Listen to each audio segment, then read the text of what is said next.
Okay, so for this problem we have three given functions: y is equal to 3x squared, y is equal to 0, and x is equal to 3.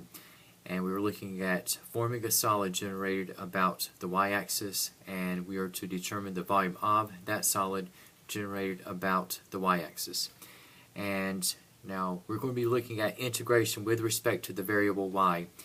And even though there is another technique where we can integrate about x with the method of shells, for right now we're going to maintain the use of the method of washers.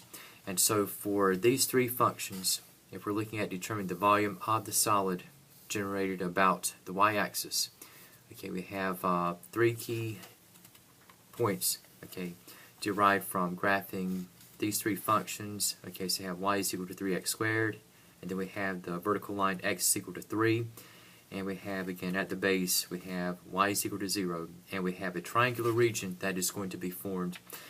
And since we're looking at integrating about y, we're looking at, again, horizontal slicing.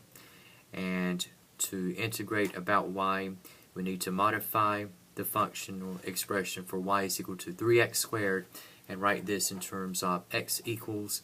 And so with the modification, okay, we have x is equal to the square root of y thirds, and we still have preserved x equal to 3, y is equal to 0. And our three key points in this region, we have the origin, 3, 0 on the x-axis, and then we have the intersection point between x is equal to the square root of y thirds and x is equal to 3 at 327. And we're going to be looking at integrating over y as y goes from 0 to the top, where we have y is equal to 27. And for what we have in terms of the solid that is going to be generated about the y-axis, okay, we have for this particular figure, okay, so we have for the interior radius, okay, hollowing out, we have, once again, r is equal to the square root of y thirds. Outer radius is going to be equal to 3. And in the determination of the volume about the y-axis using the method of washers, okay, we have in the setup here, you're looking at the outer circular area minus the inside circular area. And so we have y going from 0 to 27. And you have pi times the square of the outside radius minus pi times the square of the inside radius.